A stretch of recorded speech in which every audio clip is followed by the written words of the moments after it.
There are places in this world where the silence has a different quality. It's not an absence of sound, but a presence, a weight. In the deep wooded hollows of the Ozarks, along the banks of the Blackwater Creek, that silence hangs heavy over a particular patch of land. To look at it now, you'd see only trees and undergrowth, the slow reclaiming of nature.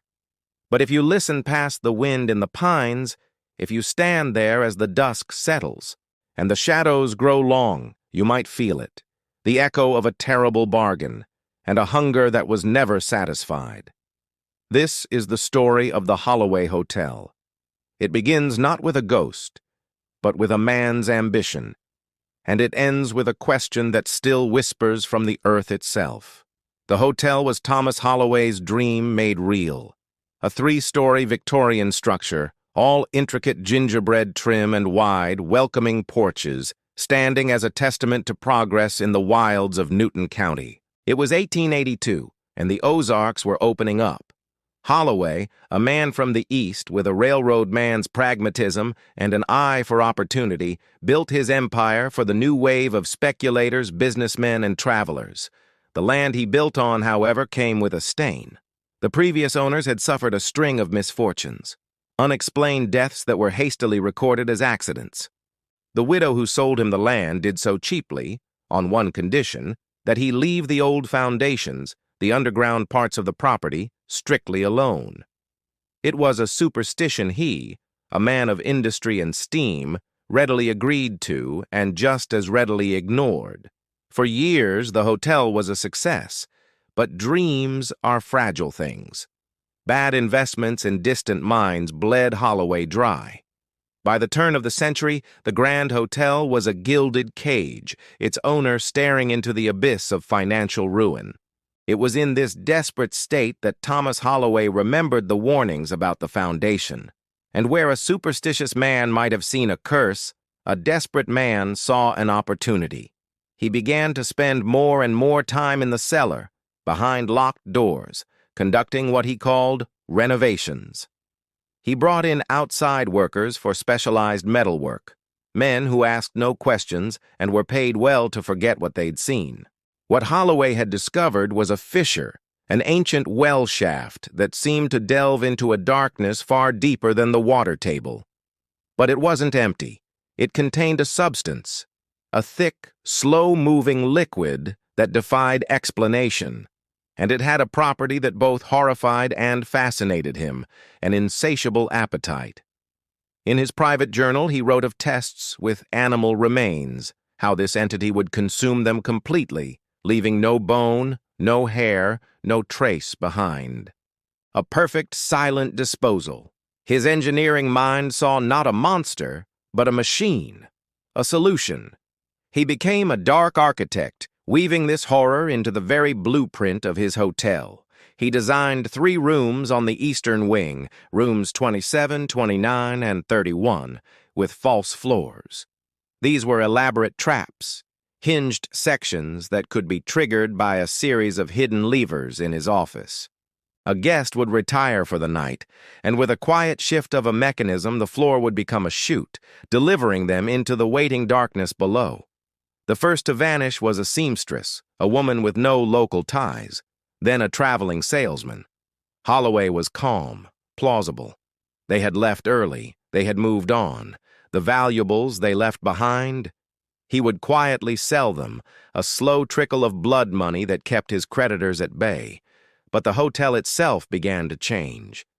Chambermaids complained of a constant low scratching that seemed to come from within the walls, not from mice, but from something larger, something persistent. They spoke of a strange, metallic odor that would linger in those 3 rooms after a guest had supposedly departed. The staff grew nervous. The local deputy, a man named Lionel Hayes, began to take notice. He saw a pattern where others saw coincidence. But Holloway was a respected man, and the Ozarks held their secrets close. Official inquiries went nowhere, blocked by influence and a reluctance to believe such grotesque possibilities. The true horror culminated during a savage ice storm in the winter of 1900. The hotel became an isolated refuge for 17 stranded travelers. When the thaw finally came and the roads were clear, the town expected to see them emerge, but only the Holloways remained. Thomas Holloway claimed everyone had left at first light, but no one saw them go. No tracks led away from the hotel in the fresh snow. It was as if the building itself had swallowed them whole. Deputy Hayes was certain of foul play, but without bodies, without any evidence at all, his hands were tied. The community was gripped by a silent, terrified understanding. They knew, without being able to prove it, that something unspeakable had happened. Not long after, a fire, a suspiciously convenient fire, raged through the eastern wing of the hotel. Holloway collected a significant insurance payout, and he and his wife, Margaret, a woman now broken by terror and guilt, fled to Colorado. The case was closed, but the story was not over. Decades later, in the 1960s, a new owner decided to renovate the decaying structure. During the work, a hidden metal box was found concealed beneath the floorboards. Inside was Thomas Holloway's journal. It was a cold, meticulous confession. It detailed the mechanics of the traps, the financial records of his victims' stolen property, and his clinical observations of the well. He wrote of its hunger, its efficiency. But the later entries took a darker turn.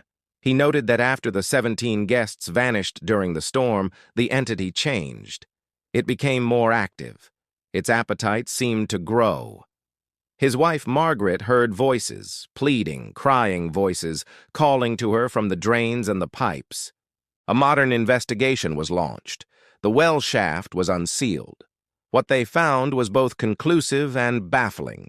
There were no bones, no physical evidence of the crimes, but the walls of the shaft were coated in a strange corrosive residue.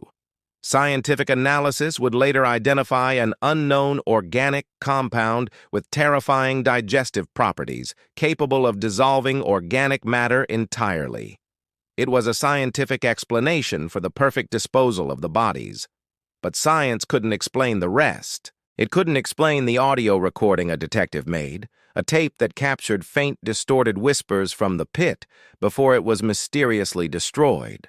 It couldn't explain the worker in the 1970s who, after being lowered into the shaft for an inspection, was hauled back up in a state of sheer madness, screaming about cold faces in the dark, and the intelligence that had spoken directly into his mind, revealing secrets about his life it could not possibly have known. Fearing what they could not understand, the authorities sealed the shaft for good, pouring tons of concrete and industrial solvent into the earth, hoping to entomb whatever remained.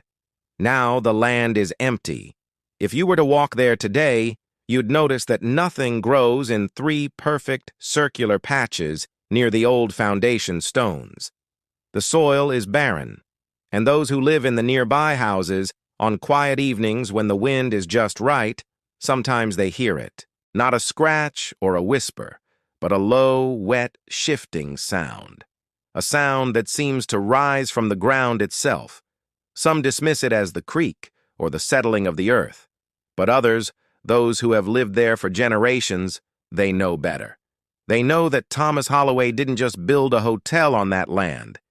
He woke something up, and they wonder if all the concrete in the world is enough to keep a hunger like that down forever. The hotel is gone. The man is gone.